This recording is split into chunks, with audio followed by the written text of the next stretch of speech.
Sveiki visi, esu Greta Čeplinskytė iš Vilniaus, esu baigusi fotografijos studijas, taip pat esu sukaupusi patirtį dirbant su klientų aptarnavimu ir pardavimais, bei projektų valdyme ir įgyvendinime. Prieš kiek daugiau nei pusę metų nusprendžiau persikvalifikuoti, taip atsidūriau Baltijos technologijų institute, kur prieš kelias savaitės sėkmingai pabaigiau skaitmeninio dizaino kursą. Šiandien noriu Jums pristatyti savo baigiamąjį darbą iš UX UI modulio. Sukūriau internetinės parduotuvės konceptą mažam šeimos verslui, kuris kuria modernius ir funkcionalius rankų darbo keramikos dirbinius kasdieniam naudojimui bei namų dekorui. Taip pat studija rengia įvairius workshopus bei keramikos užsiėmimus. Išsigryninus tikslinę auditoriją bei jos poreikius buvo priimtas sprendimas sukurti minimalistinio dizaino patogią ir estetišką svetainę. Čia matome padėliotą moodboardą, šriftus bei spalvas ir wireframe. O dabar pakviesiu peržiūrėti sukurto produkto prototipą. Tai titulinėme puslapyje matome bestsellerių sekciją, taip pat naujienų.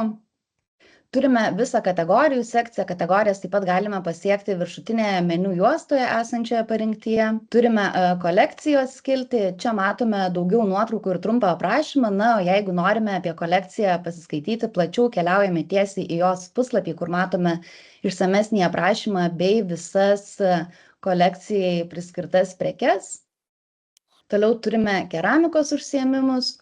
Turime skiltį apie mus, kur galime daugiau pasiskaityti apie patį verslą, tvarumo sekciją, naujienlaiškio prenumeravimas bei footeris.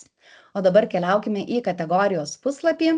Kategorijos puslapyje galime išsirūšiuoti prekes mum patogia tvarka.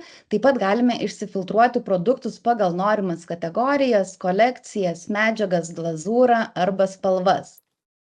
Užvedus pelytę ant produkto kortelės galime prisidėti produktą prie mėgstamiausių arba pasišalinti, jeigu to nebenorime. Taip pat galime įsidėti krepšelį. Tačiau dabar keliaukime į produkto puslapį. Produkto puslapyje galime persižiūrėti visas nuotraukas, taip pat galime pasirinkti dominančią spalvą, jeigu yra toksai pasirinkimas. Matome produkto aprašymą, taip pat apačioje turime detalesnį visą produkto aprašymą. Keliaujant žemyn turime atsiliepimų sekciją. Taip pat produktai, kurie galėtų patikti. Tai dabar įsidėkime prekę į krepšelį ir šiuo atveju tęskime apsipirkimą. Krepšelėje matome trumpą produktų informaciją, galime pasikeisti kiekį arba pasišalinti produktą iš krepšelio. Tai mes keliaukime toliau. Čia turime visą kontaktinę formą, susivedus duomenis, keliaujame iki apmokėjimo.